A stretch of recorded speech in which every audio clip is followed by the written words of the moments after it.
Hello guys, welcome to all of you. Welcome बच्चों। हम पढ़ रहे हैं ज्योमेट्री और ज्योमेट्री में हमारी क्लास 6 चल रही है जिसमें हम मेंसुरेशन पढ़ रहे हैं। इससे पहले हम मेंसुरेशन में पढ़ चुके हैं क्यूब क्या होता है, क्यूबॉइड क्या होता है, स्फेयर क्या होता है, प्रिज्म क्या होता है, ये भी हमने पढ़ा। और हमने उसके अलावा पढ़ा कि पिरामिड क्या होता है। आज के वीडियो में थोड़ी सी चीज़ें और पढ़ाऊंगा बच्चों, और उसके बाद क्वेश्चंस भी हम करने वाले हैं आज के वीडियो में। तो चलिए आज के पहले टॉपिक से शुरुआत करते हैं हम। फर्स्ट टॉपिक है हमारा frustum of A pyramid. Frustum of A pyramid लिख लीजिए, टॉपिक का नाम है फ्रस्टम ऑफ ए पिरामिड। तो if I talk about frustum, तो फ्रस्टम क्या होता है बच्चों उसको डिटेल में डिस्कस करेंगे, पिरामिड को भी लेके डिस्कस करेंगे। But first of all let's see frustum of कोन क्या होता है। तो फ्रस्टम ऑफ कोन देखते हैं, उसी को जनरलाइज करते हुए हम फ्रस्टम ऑफ पिरामिड करेंगे। ठीक है, हमें पता है कि जो कोन होता है वो एग्जाम्पल है पिरामिड का। तो let's see frustum of cone first. तो if I talk about frustum of cone, तो बच्चों कोन हमें पता है क्या होता है, दिस इज द कोन। और फ्रस्टम का क्या मतलब है, अगर आप एक प्लेन चला देते हो, दिस इज द प्लेन जो ये मैं दिखा रहा हूं आपको। एक प्लेन चला देते हो which is parallel to its base. आपने ऐसे करके एक प्लेन चला दिया और इसको कट कर दिया दो भागों में, दो पार्ट्स में डिवाइड कर दिया। जो ऊपर वाला पार्ट है जो ये कट के गिर जाता है, देखो ये कैप, जो ये कैप बनेगी, जो ये कॉनिकल पार्ट बनेगा, जो ये ऊपर वाला हिस्सा है इसको हम बोलते हैं conical part. This is particularly known as conical part. क्या बोलते हैं सर, इसको बोला जाता है बच्चों कॉनिकल पार्ट।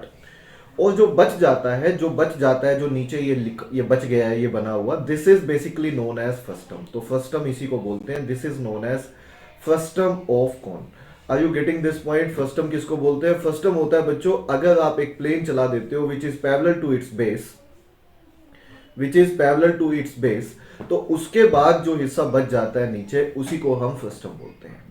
अब फ्रस्टम पे भी क्वेश्चन वैसे ही आते हैं, इसका वॉल्यूम पूछ लिया जाता है, इसका सरफेस एरिया पूछ लिया जाता है, इसका कर्व्ड सरफेस एरिया पूछ लिया जाता है, इसका टोटल सरफेस एरिया पूछ लिया जाता है। सब चीज़ें निकाल सकते हैं, सब चीज़ें निकल जाएंगी। हमें गिवन क्या क्या होता है मैं आपको बता देता हूँ, आपको पूरा बता देता हूँ। देखो हमें जनरली गिवन क्या क्या होता है। सबसे पहले तो ये लेंथ गिवन होती है। मान लो लेंथ है, ये स्लांट हाइट है किसकी, फ्रस्टम की।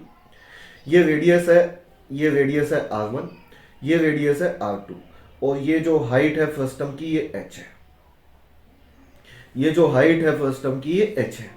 तो हमें ये चीजें गिवन होती हैं, ये R1, R2, H और L।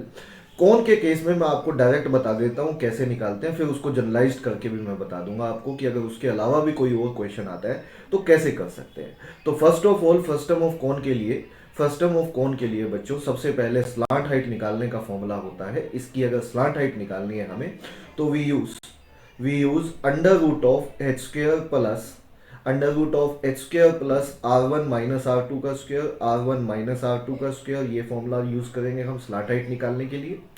और अगर हमें यदि हमें इस केस में वॉल्यूम निकालना है, तो वॉल्यूम निकालने का फॉर्मूला होता है हमारा, वॉल्यूम निकालने के लिए हम यूज करते हैं पाई h/3 R1 square plus R2 square plus R1 into R2। ठीक है, R1 इंटू R2 ये फॉर्मूला होता है हमारा। किसका फॉर्मूला होता है सर, ये वॉल्यूम निकालने का फॉर्मूला है बच्चों। और ऐसे ही अगर हमें इसका सपोज हमें कर्व्ड सरफेस एरिया निकालना है, तो फॉर्मूला हम यूज करते हैं पाई of R1 plus R2 into L। Pi of R1 plus R2 into L, ये किसका फॉर्मूला है, ये कर्व्ड सरफेस एरिया निकालने का फॉर्मूला है। किस केस में, फ्रस्टम के केस में। किसके फ्रस्टम में, कोन के। और टोटल सरफेस एरिया निकालना है यदि हमें, तो टोटल सरफेस एरिया निकालने के लिए हम यूज करते हैं कर्व्ड सरफेस एरिया वो ये है, प्लस इन दोनों सर्कल्स का एरिया, जो ये ऊपर नीचे वाले सर्कल दिख रहे हैं आपको, ये जो कोन, हाँ जी, ये फ्रस्टम ऑफ कोन में जो आपको दिख रहे हैं ऊपर नीचे वाले सर्कल, इन दोनों का ऐड कर दो ताकि आपका टोटल सरफेस एरिया आ जाए। तो इन दोनों को भी अगर आप ऐड कर देते हो तो आपका टोटल सरफेस एरिया आ जाएगा, which is this one. This is the formula to calculate total surface area. चलिए अब मैं आपको एक बार जनरलाइज बताता हूँ। ये तो हो गई फॉर्मूलेस की बात बच्चों, जिनको आप यूज कर सकते हो। मैं आपको बता भी दूंगा ये कैसे आते हैं। अभी थोड़ा सा होता क्या है मैं आपको पूरा कंप्लीट एक बार एक्सप्लेन कर देता हूँ, ताकि जनरलाइज फॉर्मूले भी आपको याद रहें। क्योंकि होता क्या है, क्वेश्चन अगर फ्रस्टम ऑफ कोन पे आ जाए तब तो ये डायरेक्ट लगा देंगे हम, आंसर आ जाएगा और आ भी जाता है क्वेश्चन। लेकिन कई बार सवाल बच्चों उससे ऊपर लेवल पे चला जाता है, लेवल ऊपर होता है बट क्वेश्चन मुश्किल नहीं होता, कर सकते हैं हम। तो उसमें क्या होता है, पिरामिड, किसी भी पिरामिड के लिए पूछ लिया जाता है इनमें से। तो एक बार जब मैं कौन पे बता दूं, उसी चीज को हम बच्चों किसी भी पिरामिड पे लगा सकते हैं, उसी चीज को ही हम किसी भी पिरामिड पे लगा सकते हैं जो मैं कौन पे बता रहा हूँ आपको, जनरलाइज्ड। देखिए यहाँ पे अगर मान लीजिए ये कंप्लीट कोन की हाइट h1 थी, कंप्लीट कोन की हाइट h1 थी, और जो कट गया उसकी हाइट h2 है। तो सबसे पहले मुझे ये बताइए, कैन आई से जो हाइट है फ्रस्टम की वो h1 माइनस एच टू होगी? यस सर होगी। बच्चों h1 कंप्लीट है, h2 माइनस कर दिया तो ये हाइट h बचेगी, ये बचेगी, ठीक है। दूसरी चीज इस पे मैंने एक क्वेश्चन भी लिया था जो अभी बताने जा रहा हूँ। कैन आई से दैट ये छोटे वाला रेक्टेंगल, ये वाला रेक्टेंगल, ये देखो ये छोटे वाला रेक्टेंगल, कैन वी से इस पूरे रेक्टेंगल के सिमिलर होगा? बच्चे कहते हैं बिल्कुल सर होगा ही होगा। क्यों होगा? क्योंकि ये 90 और ये 90 है, और ये एंगल इनमें कॉमन है ना। ये एंगल बच्चों ऊपर वाला कॉमन है, तो बिल्कुल ये छोटे वाला ट्रायंगल ये बड़े वाले ट्रायंगल के सिमिलर होगा। तो छोटे वाला ट्रायंगल यदि बड़े वाले ट्रायंगल के सिमिलर है तो हाइट का रेशियो वही होगा जो दोनों की रेडियस का रेशियो है। तो h1 बाई h2 जो हाइट्स का रेशियो है, कैन वी से वही इनकी h1 बाई h2 वही इनकी रेडियस का रेशियो होगा, that is r1 by r2। तो होता क्या है बच्चों, इन दोनों का यूज करके देखो, हमें जनरली गिवन क्या होता है, r1 r2 और ये h गिवन होती है पेपर में। तो इनका दोनों का यूज करके हम h1 और h2 निकाल सकते हैं। इन दोनों का दो इक्वेशन, दो वेरिएबल, तो h1 h2 आ जाते हैं। और अगर h1 h2 आ गए तब तो हमसे जो मर्जी पूछ लो। देखो ये तो जनरलाइज्ड फॉर्मूले, ये तो मैंने फॉर्मूले निकलवा दिए थे। अब मैं इसकी जनरलाइज्ड केस बता देता हूं कि अगर हमसे कोई पूछे कि वॉल्यूम ऑफ फ्रस्टम बताओ, ठीक है, वॉल्यूम ऑफ फ्रस्टम बताओ, तो हम क्या कहेंगे? हम कहेंगे volume of conical part minus कर दो। कॉनिकल पार्ट से आप समझ गए हैं ऊपर वाला हिस्सा, ऊपर वाला हिस्सा, ठीक है। अगर पिरामिड दिया हुआ है तो पिरामिड पार्ट बोल देंगे, माइनस सॉरी, अगर मुझे आई एम सॉरी, यहाँ पे हम क्या लिखेंगे, हाँ जी, वॉल्यूम ऑफ अगर फ्रस्टम निकालना है तो वॉल्यूम ऑफ फ्रस्टम निकालने के लिए वॉल्यूम ऑफ कौन निकालिए पहले पूरा कंप्लीट, क्योंकि आपको सब कुछ पता है, आपको h1 पता है, आपको रेडियस पता है, तो वॉल्यूम निकल आएगा। वॉल्यूम ऑफ कौन निकालना आता है, minus volume of conical part कर दीजिए। ये जनरलाइज्ड फॉर्मूला है, ठीक है। बच्चे पूछते हैं कि सर इसका यूज, देखो बच्चों इसका यूज करोगे तो ये फॉर्मूला भी निकल आता है, लेकिन आपको निकालने की जरूरत नहीं है। लेकिन ये जनरलाइज्ड है, ये किसी भी फ्रस्टम में लगा सकते हैं, ना केवल कौन बल्कि किसी भी फ्रस्टम में।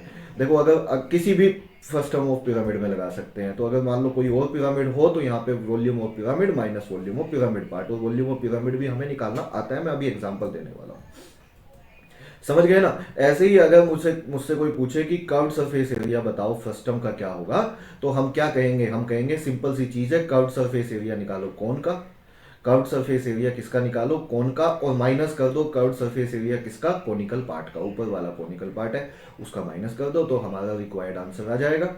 जो हमें रिक्वायर्ड है वो हमें मिल जाएगा, जो हमें रिक्वायर्ड है बच्चों वो हमें मिल जाएगा। ऐसे ही अगर हमें कोई कहे कि टोटल सरफेस एरिया बताओ, टोटल सरफेस एरिया बताओ फ्रस्टम का, तो टोटल सरफेस एरिया फ्रस्टम का आप कैसे निकालेंगे? तो आप कहेंगे सर उसके लिए कर्व्ड सरफेस एरिया निकालूंगा मैं फ्रस्टम का, वो ऊपर से निकाल सकते हैं जो मैंने अभी अभी बताया, प्लस ऊपर और नीचे वाले सर्कल्स का एरिया ऐड कर देंगे। फिलहाल कौन की बात कर रहे हैं, तो ऊपर और नीचे वाले सर्कल्स का एरिया ऐड कर देंगे। बोलो समझ में आ रहा है? ये जनरलाइज्ड फॉर्मूले हो गए, ये उनके एग्जैक्ट फॉर्मूले हैं। अगर कोई फ्रस्टम ऑफ कोन पे सवाल आए तो हम इनका यूज कर लिया करते हैं, कोई फ्रस्टम ऑफ पिरामिड पे सवाल आए तो हम इन चीजों का ध्यान में रख के क्वेश्चन कर लिया करते हैं। मैं आपको एक एग्जांपल देता हूं, चीजें आसान है बेटा, बिल्कुल भी ऐसे सोचने की जरूरत नहीं है कि सर ये कैसे लगाएंगे। जनरली ये पढ़ाई नहीं जाती है, हमें पढ़ाया नहीं जाता। क्यों? क्योंकि थोड़ी सी ऊपर की लेवल की बात हो जाती है। यहाँ पे फ्रस्टम ऑफ कौन बता के छोड़ दिया जाता है, लेकिन पेपर में सवाल आते हैं, कैट में सवाल आते हैं, और हमें करने भी आने चाहिए। और पेपर में ऐसा सवाल नहीं आता कि हम कर नहीं सकते, 2 मिनट का सवाल होता है। जैसे ये वाला क्वेश्चन देखो, ये वाला सवाल आप पढ़ो, मैं बताता हूँ। Find the volume of square frustum, square pyramid frustum, ठीक है, क्योंकि फ्रस्टम जो होता है वो पिरामिड का ही होता है, तो मैं ऐसे लिख देता हूँ। आपको पता है बच्चों स्क्वायर पिरामिड क्या होता है, मैंने बताया था आपको। अगर आपको ध्यान नहीं है तो आप अपनी नोटबुक में देखें, वहां पे आपको मिल जाएगा। आपको लास्ट क्लासेस में मैंने स्क्वायर पिरामिड फ्रस्टम बताया था, एक बार मैं फिर से याद दिला दूं। देखो यहाँ पे कहता है find the volume of square pyramid frustum whose top and bottom squares have edges 4 and 8। इसका मतलब है जो ये नीचे स्क्वायर है ये 8 वाला है, मैं ये समझा देता हूँ पूरा। और ऊपर वाला स्क्वायर जो है ये वाला, ये 4 साइड का दिया हुआ है हमें, ठीक है, ये 4 साइड का दिया हुआ है। ये कहता है स्क्वायर फ्रस्टम था, स्क्वायर पिरामिड था पहले। आप ऐसे सोचो, ये अगर मैं ऊपर तक ले जाऊं बच्चों, ऐसे ऊपर तक ले जाऊं, आप समझ पा रहे हैं? ऐसे अगर ऊपर तक इसको ले जाऊं मैं, यहाँ तक ऐसे करके ऊपर तक ले जाऊं तो एक पॉइंट पे मिलेंगे ये। और कैन आई से जिस पॉइंट पे ये मिलेंगे, अब देखो इस पॉइंट से क्या ये पूरा एक स्क्वायर फर्स्टम नजर आता है? नीचे एक स्क्वायर बना हुआ है, ऊपर एक वर्टेक्स है, एक स्क्वायर फर्स्टम, एक स्क्वायर पिरामिड बन गया, एक स्क्वायर पिरामिड नजर आता है हमें। और अब आपने एक प्लेन चला के ये ऊपर वाला हिस्सा काट दिया, इसको क्या बोलेंगे? Pyramid part. और टोटल क्या हो गया ये? पिरामिड। ठीक है, तो हमसे पूछा हुआ है, इसकी डेप्थ 5 दी हुई है, डेप्थ मतलब ये हाइट, ये वाली हाइट हमें 5 दी हुई है। हमसे इसका वॉल्यूम पूछा हुआ है, हमने कहा वॉल्यूम निकाल देंगे, हम स्क्वायर फर्स्टम का वॉल्यूम निकाल देंगे। उसके लिए सबसे पहले इसकी कंप्लीट ये हाइट हम h1 मान लेते हैं, जैसे कि हमने पहले माना था बच्चों। यहां तक ये कंप्लीट हाइट h1 मान लेते हैं, और जो ये कट के गिर गया इसकी हाइट को h2 मान लेते हैं, जो कट के गिर गया उसकी हाइट को हम h2 मान लेते हैं। अब आप सारी बातें छोड़ो, आप इसमें मुझे एक सिंपल सी बात बताओ यार पहले तो, कि h1 माइनस h2 क्या हम 5 बोल सकते हैं? Yes sir, h1 minus h2 तो 5 है, क्योंकि अब ये h5 है। दूसरी बात, अब इस केस में देखो आप ध्यान से, मैं आपको सबको समझ में आएगा, एक एक बच्चे को समझ में आएगा। क्या ये वाला ट्रायंगल दिख रहा है आपको? ये वाला ट्रायंगल दिख रहा है बेटा, ये वाला ट्रायंगल छोटे वाला, क्या ये इस बड़े ट्रायंगल के, इस कंप्लीट ट्रायंगल के सिमिलर होगा? ये वाला यहाँ तक, क्या ये कंप्लीट ट्रायंगल के सिमिलर होगा? बिल्कुल होगा सर। क्यों? क्योंकि ये दोनों लाइनें पैरेलल हैं, तो कोरस्पॉन्डिंग एंगल इक्वल हो जाते हैं, ये कॉमन है, तो दोनों दोनों दोनों सिमिलर हैं। सिमिलर होती हैं तो साइड्स सेम प्रोपोर्शन में होती हैं, तो कैन वी से इनकी हाइट्स का रेशो वही होगा जो इनकी साइड्स का रेशो है। इनकी हाइट्स का रेशो वही होगा, h1 बाई h2, इनकी हाइट्स का रेशो वही होगा जो दोनों की कोरस्पॉन्डिंग साइड्स का रेशो है, s1 बाई h2। s1 मान लो ये नीचे वाला है, क्योंकि कंप्लीट h1 लिया है, तो मतलब ये s1 अगर 8 है तो h2 4 है, तो ये 8 बाई 4 के इक्वल होगा, मतलब कि 2 बाई 1 के इक्वल होगा।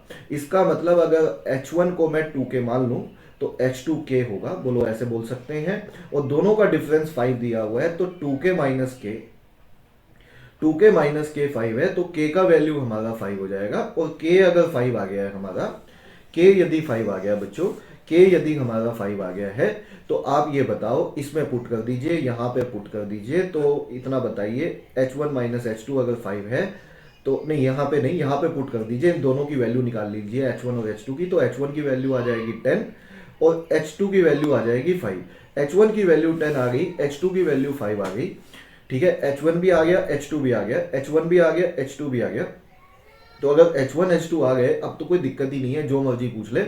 हमसे वॉल्यूम पूछा हुआ है, तो हम कहेंगे वॉल्यूम अगर हमसे पूछा है किसका, वॉल्यूम किसका पूछा है? फर्स्टम का। वॉल्यूम किसका पूछा है? फर्स्टम का। तो हम कहेंगे volume of pyramid, complete pyramid का वॉल्यूम निकालेंगे, स्क्वायर पिरामिड का, minus volume of pyramid part minus कर देंगे। ये देखो जनरलाइज मैंने लिखवाया था कौन के लिए, तो इस चीज का यूज कर लेंगे हम, है ना। और आंसर आ जाना चाहिए, बिल्कुल आंसर आना चाहिए। आप ये बताओ, वॉल्यूम ऑफ पिरामिड का फॉर्मूला पता है या भूल गए हो? वॉल्यूम ऑफ पिरामिड का फॉर्मूला हमने जनरलाइज करके लिखवाया था मैंने आपको।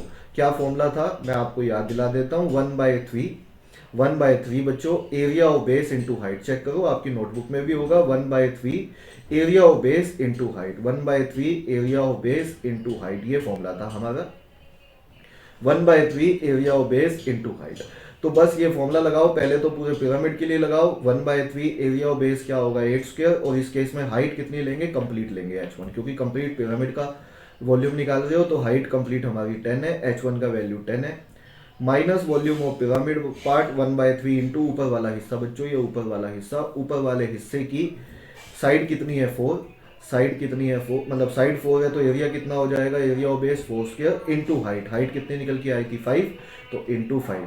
तो इसको अगर हम सोल्व करते हैं तो 1/3 कॉमन आ जाएगा, अंदर बचेगा 640 माइनस 80, 640 माइनस 80 बच्चों, तो ये it comes out to be 560/3। तो 560/3 सवाल का आंसर होना चाहिए, यही सवाल का आंसर है 560/3। तो I hope so this question is clear to all of you. कोई भी ऐसी चीज नहीं है बच्चों जो ना समझ में आए, बट सवाल अच्छा था।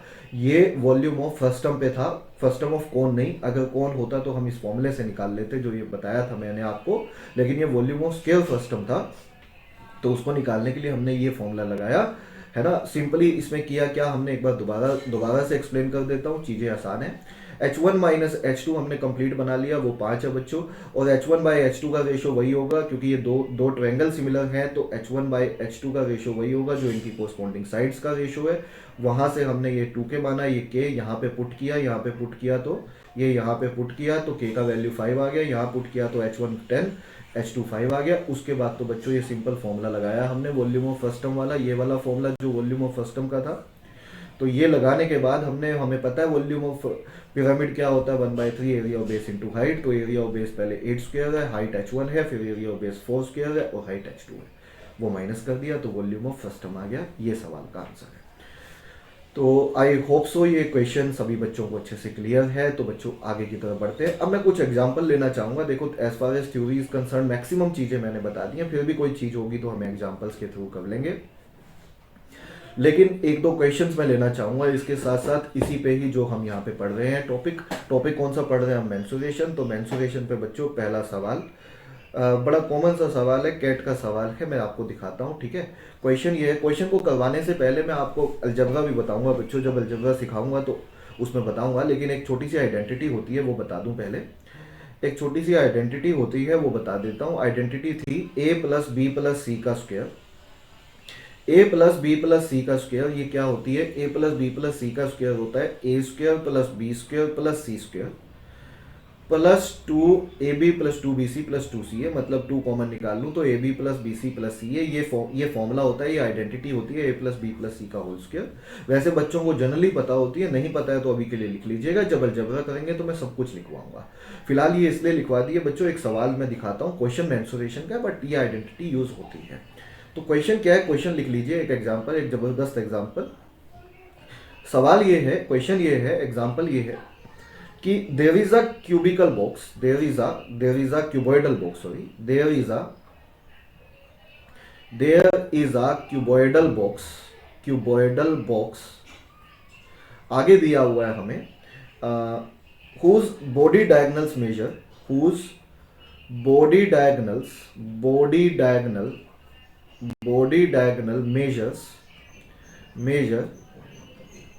26 सेंटीमीटर। कितना, 26 सेंटीमीटर। इफ द, आगे वो देता है, if the sum of length of all its edges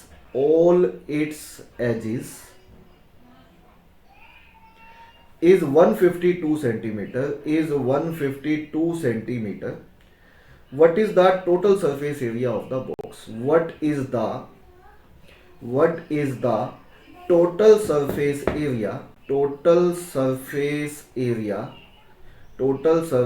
area of the box? Question को करवाने से पहले बच्चों मैं आपको याद दिला देता हूँ, हमने क्यूबॉइड में मैंने सारे पॉइंट लिखवाए थे। आई एम श्योर आप मेरे सारे वीडियो वॉच करते हो। अगर अभी मेंस्ट्रुएशन पे इस पार्ट पे पहुंचे हो तो इससे पहले वाला मेंस्ट्रुएशन आपने पढ़ा है मेरे साथ, ऐसा मैं बिल्कुल एक्सपेक्ट करता हूँ। तो मैं आपको याद दिला देता हूँ मैंने क्या क्या बताया था बच्चों। बॉडी डायगोनल को निकालने का हमारा फॉर्मूला था, बॉडी डायगोनल मैं आपको पूरा बता देता हूँ। देखो क्वेश्चन आसान है, लेकिन उससे पहले एक बार रिवाइज करवा देता हूँ। बॉडी डायगोनल के लिए हमने निकाला था, बॉडी डायगोनल था हमारा क्यूबॉइड के अंदर under root of L square plus B square plus H square, under root of H square plus B square plus H square. अच्छा, इसके अलावा ये कितनी दी हुई है, 26 दी हुई है, मैं लिख देता हूँ पहले। तो यहाँ से हमारा L square plus B square plus H square निकल आएगा, कितना निकल आएगा, 26 का स्क्वायर निकल आएगा। ठीक है जी, इतना क्लियर है। नेक्स्ट, इसके अलावा हमें सम ऑफ लेंथ ऑफ एजिस दी हुई है, ये भी बताया था मैंने बच्चों। सम ऑफ लेंथ ऑफ एजिस का भी फॉर्मूला किया था, बच्चों को याद होना चाहिए। ठीक है, ये भी मैंने बताया था। क्या बताया था सर, ये था हमारा 4 times of L plus B plus H, ये था 4 times of L plus B plus H, और ये हमें 152 दिया हुआ है। ये काटोगे आप तो यहाँ पे ये 4 3 जा 12, 8 आएगा, उसके बाद 32 8 आएगा। तो L plus B plus H का वैल्यू हमारा आ गया, L plus B plus H का वैल्यू आ गया हमारा 38। तो L plus B plus H आ गया, L square plus B square plus H square आ गया। कहता है total surface area of the box बताओ। तो बच्चों इन दोनों को जोड़ने का, अच्छा टोटल सरफेस एरिया क्या होता है हमारा, जो पूछा हुआ है उसने, टोटल सरफेस एरिया होता है twice of L B plus B H plus H L. Check कर ले, आपने लिखा हुआ होगा। तो अब आप सोच के देखो यार, इसको जोड़ने वाला कौन, यही तो आइडेंटिटी है जो ऊपर वाली की थी, बस ये लगाओ। तो क्या आइडेंटिटी है, यहाँ लिख देता हूँ L plus B plus H, इसकी टर्म्स में लिख देता हूँ। इसका होल स्क्वायर हमें दिया हुआ है L square plus B square plus H square plus twice of L B plus B H plus H L, twice of H B plus B H plus H L. ये तो सीधा सीधा total surface area हो गया जिसकी value हमें निकालनी है, और इसकी वैल्यू बच्चों हमें दी हुई है 26 का स्क्वायर, ये सीधे लिख देता हूँ 26 का स्क्वायर, ये वैल्यू है हमारी। और ये अंदर वाली वैल्यू 38 दी हुई है, बाहर स्क्वायर है तो ये 38 स्क्वायर हो जाएगा। तो हमारा टोटल सरफेस एरिया निकल के आएगा 38 square minus 26 square, 38 square minus 26 square. तो ए स्क्वायर माइनस बी स्क्वायर की आइडेंटिटी लगा देता हूँ, ए स्क्वायर माइनस बी स्क्वायर, ए माइनस बी इंटू ए प्लस बी।